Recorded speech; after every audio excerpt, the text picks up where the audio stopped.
Today we're going to talk about a philo that we've kind of talked about in the past before.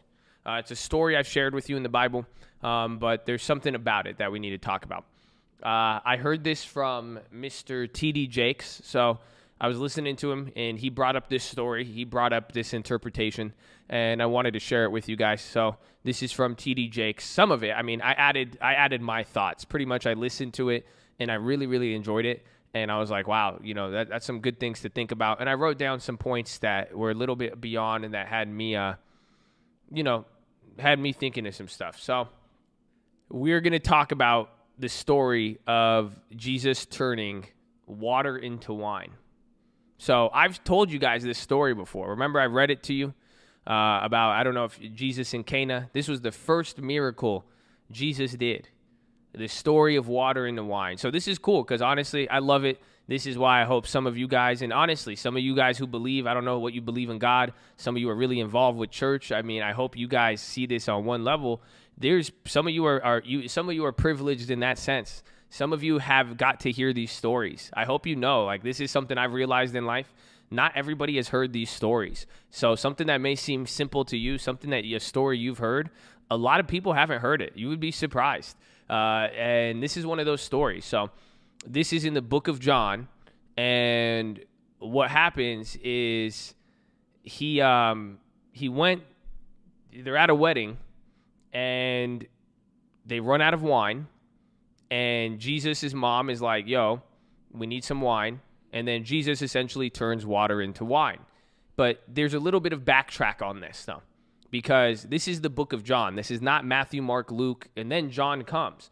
He was one of the apostles. He was there with it. But at the same time, no other book in the Bible talks about this story.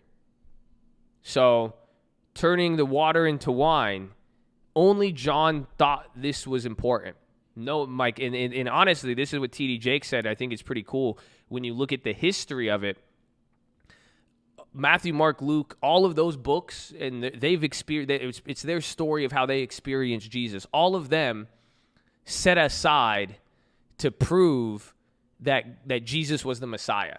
That's what those books started to talk about. Whereas when you go to the book of John, he doesn't try to prove that Jesus is the Messiah. The book of John, he already accepts it.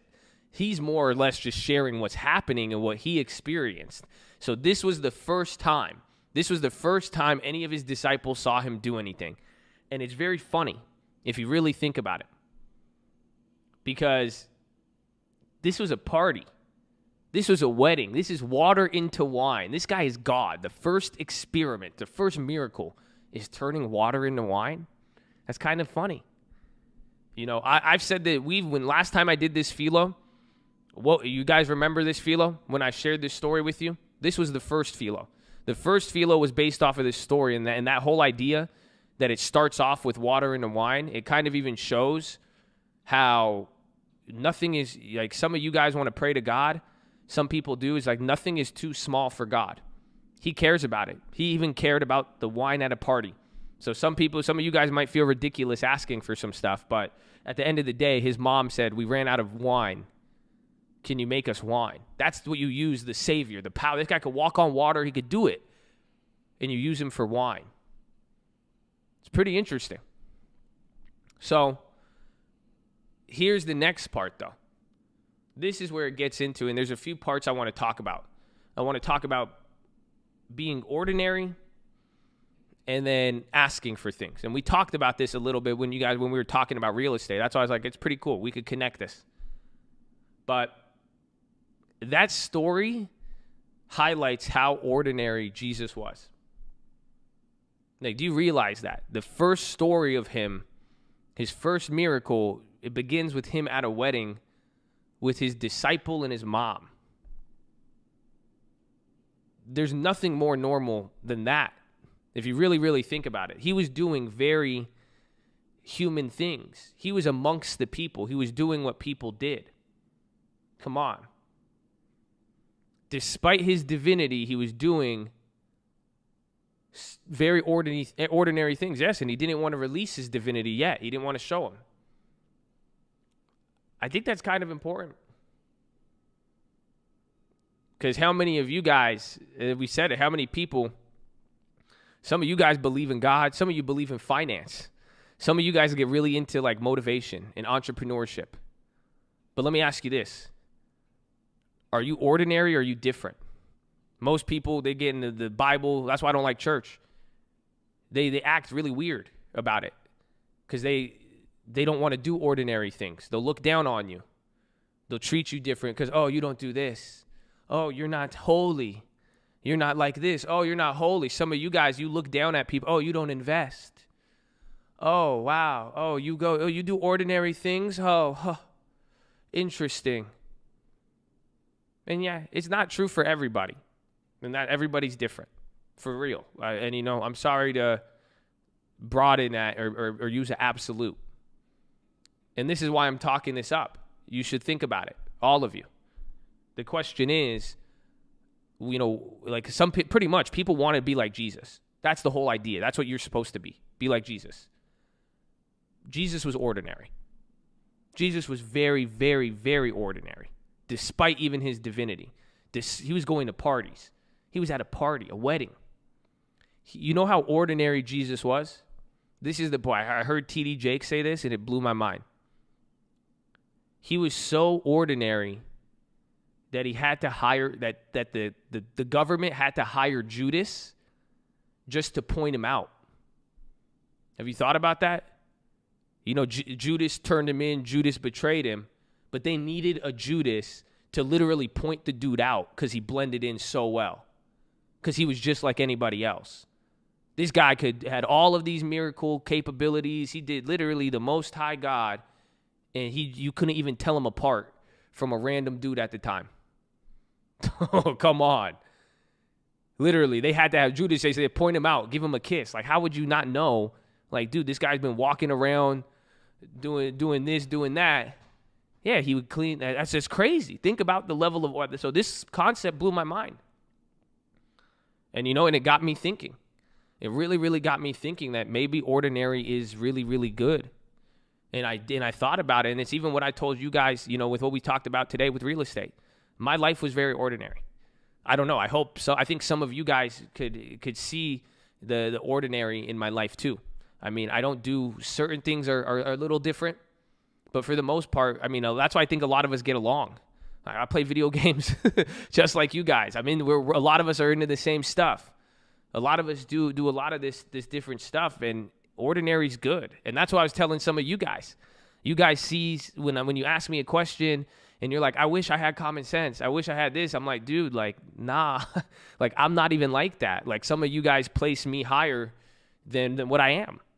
And it's just, I am very average. I'm very ordinary, and there's nothing wrong with that. It's really okay. And I think that is like God. That is the example, and I think it shows us a lot.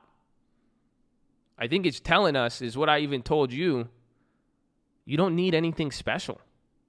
Honestly, if anything, God prefers ordinary. You know that?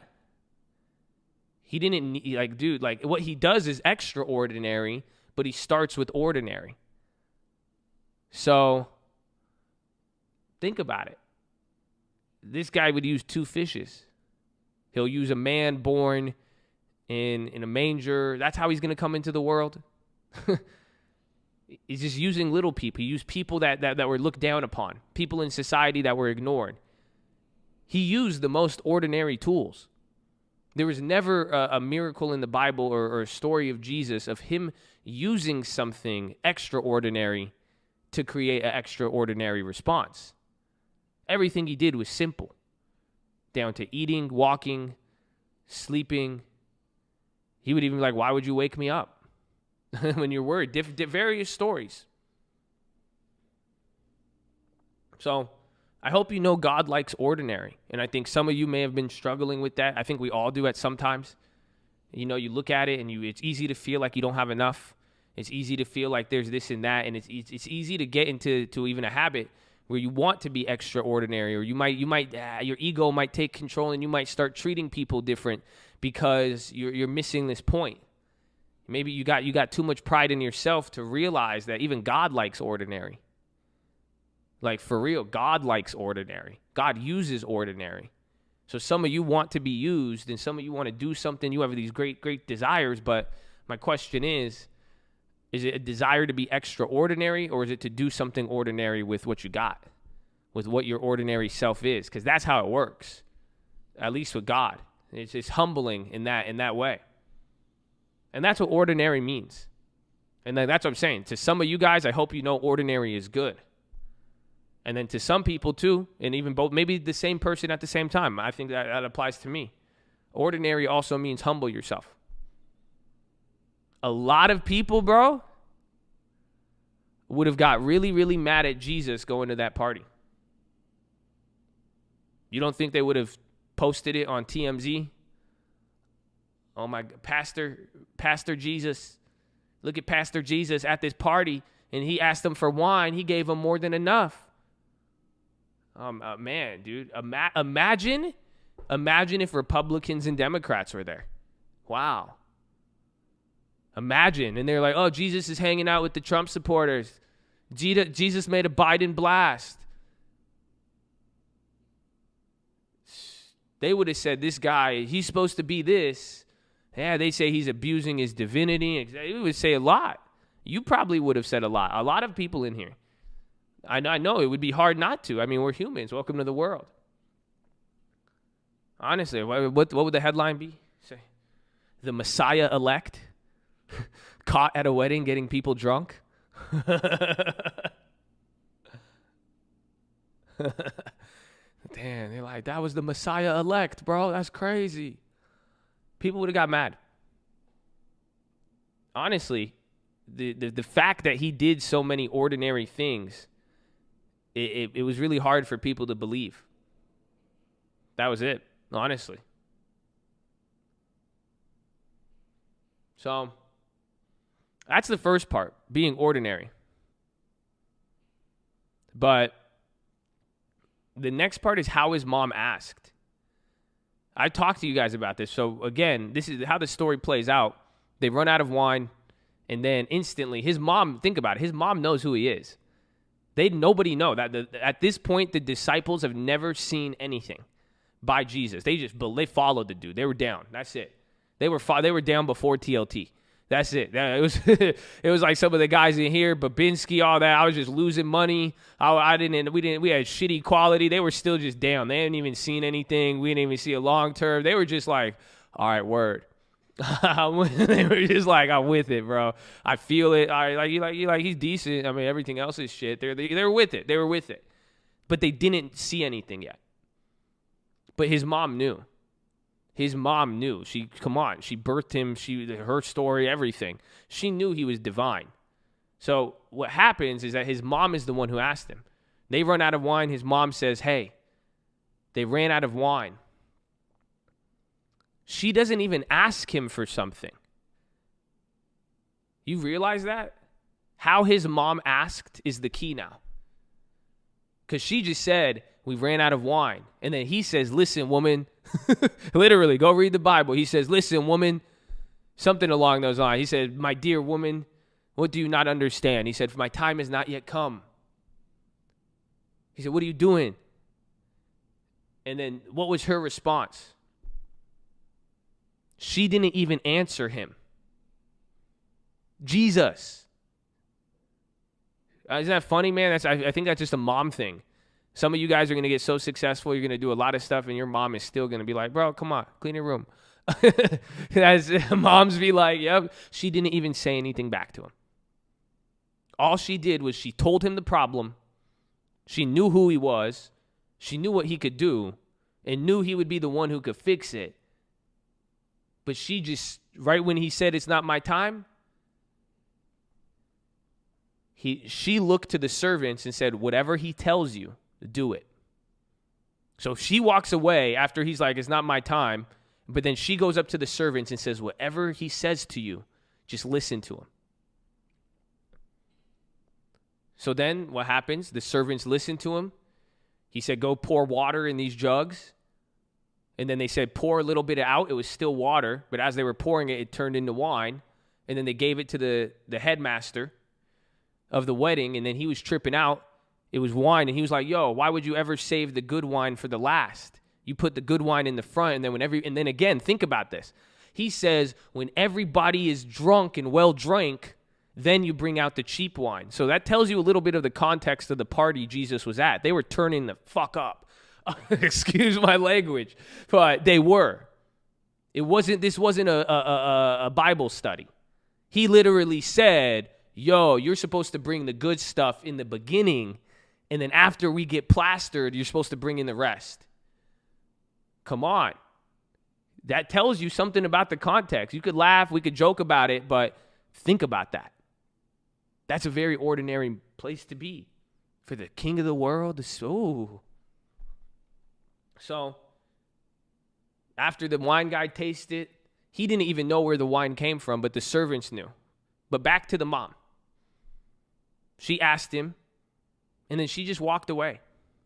She didn't wait for an answer. And here's the key, my friends. Not only did she not wait for an answer, his mom didn't even sit around to watch. Do you understand that? Not only did she say, here's the problem, here's this, she didn't wait for an answer. She didn't even watch. She didn't even look. She didn't even try to tell him what to do, anything. She didn't ask God for something and say, hey, God, this is what I want, but this is how it's supposed to happen, God. Come on, you think she knew? You think she had any clue that this dude was just going to pour water into a bucket and then pour it out into wine and then do this? She had no idea how he could do it. She knew he could. She didn't know how he was going to fix the problem. No idea of how he would fix it. But she didn't even sit around to watch. She said, fix it. That's it. That's a different level of faith, my friends. And it's a different understanding of God, I would say. Honestly, I think a lot of people in here, myself included, a lot of us want the water to turn into wine, but we can't handle it happening in the process. It happened when the water was getting poured out. While it was still in the bucket, it was water. He gave them these little containers. They were empty. He filled it up with water. It was still water. It didn't become wine until they poured it into cups. So think about how trippy that concept is. You look down, it's water. You pour it, it's wine. And that's what I'm saying. Some of us, we want the water into wine, but we can't handle that process. It wasn't their faith. They didn't know. That's the best part. Only some of them knew. We're going to talk about that. But for the most part, think about how his mom asked him. This is for a lot of us. A lot of us, we ask for a lot of things. We want this water into wine. We want this big miracle. But then we want God to do it how we want it. You want it prepared and served different. You say, no. I want the what to happen and then the how to happen, how I plan. No, I want you to fix this problem with the wine, but can you give it to me like this right here, right now, at this point? You don't even know the possibilities. You didn't even know he could put it into a barrel and pull it out like wine. You have no idea that existed, but you want it some way. Some of you guys try to dictate God. I do that too. I'm guilty. It's like, I like that guy, so I want, but like, can you try to nudge your own little agenda in there. When you could have just said, hey, here's the problem, fix it. I believe. I got to go. That's it. And he just walked away. That's it. And accept it as it comes. Can you handle that process? Can you handle the process of knowing water into wine is going to be changed without having to watch over it?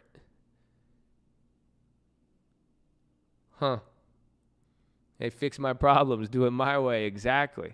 And that's the beauty of it. That's how we learn life. That's how we learn a lot of things. You will realize you can you'll find your miracle in a way you never thought. Honestly. And it's beautiful. So, keep that in mind. And the point is, it doesn't even matter. I love this part. This is the part I got from it. Because I reread the story, I listened to it, and this is the funniest part. And none of it matters. You want to know why? Everybody still turned up. They were at the party. They all got drunk. They all turned up. It was a beautiful time. It was the best wine they've ever had. Literally the best wine they've ever had. The master of ceremonies had no idea. But the servants who poured it knew exactly what went down. Do you see why that doesn't matter? Because I'll tell you this right now. Tying it into all of this. There's always going to be two perspectives. So even when you have your miracle, whatever, some people are only going to see the water. Some people are only going to see the wine. Some people are going to know what you went through and know the miracle. Some people won't. It doesn't even matter. Everyone's still at the wedding. Everybody went through the same thing, but everybody's perspective on what happened was different. Kind of reminds me of TLT. Kind of reminds me when some people come in here and they come across different things. But the point is, there's always going to be two perspectives. So does it matter if the wine master knew? The servant, and that's what happened, honestly, for some of you. Some of you may have seen a miracle. Some of you are close to something. They're just going to say, how did you get this? How is it so good? And they're going to think, why would you save this for the last? But deep, you're looking, you're like, dog, do you know what just happened? And then people are partying, but they don't see what's happening, but you saw. And those are the only people who saw. That his mom didn't see, ironically, but his disciples and the people who did the act did. The point is, there's going to be those two perspectives. So, all in all, that's the story of this is understanding. I mean, my main points I could leave you with is that it's good to be ordinary. God uses ordinary. Be careful how you judge ordinary. Be careful about humble yourself because of exceptionability, and don't think that is why you've been chosen. Some of you, honestly, don't miss that point. For real. You honestly, I love God. God be the glory. You know why? I don't think it's because I know money. I don't think it's because I know finance. Like why do I have these abilities? I think one thing I got going in my favor is I'll give it to God. That's it. You don't need to be special. I don't think I'm special in that aspect. I think we're chosen. I think I'm chosen. I think a lot of you are chosen. Don't get it twisted. But I think we're chosen in that ordinary sense to be able to do great things without coming from a great background. Do you understand that? That's what ordinary is. So, God likes ordinary. Ordinary is good. Ordinary means humble. Ordinary means greatness. And then how are you asking things from God? Stop trying to dictate your will on what it is. If you're going to ask and believe. Ask, believe, and act as if you've gotten it and go. But stop asking for stuff and getting bothered it's not happening how you want it to because you don't know how it's going to happen. And even then, at the end of the day, miracle or not, what goes down, there's always going to be two perspectives, okay? Some people knew and saw what you went through. Some people didn't. Some people are going to think this is this. Some people are going to think it's that. All that matters is who saw what. And whoever saw what is going to hold a different perspective. And that's it. So, practically speaking, most of you are practically ordinary. Embrace it. Stop trying to fight it. Stop wasting your time boondoggling instead of playing on what you have. Stop having faith and wasting energy on stuff when it's going to take care of itself anyways. If you really, really believe, stop really looking at it. Honestly. And stop caring what anybody says. They're never going to know. That's between you and God. Or you and the people. Maybe it's you and the servants. You and your disciples. Whoever saw what. But there's always going to be different perspectives. But at the end of the day, they were all at the party. And they all had the same experience. It was fun. The problem was avoided.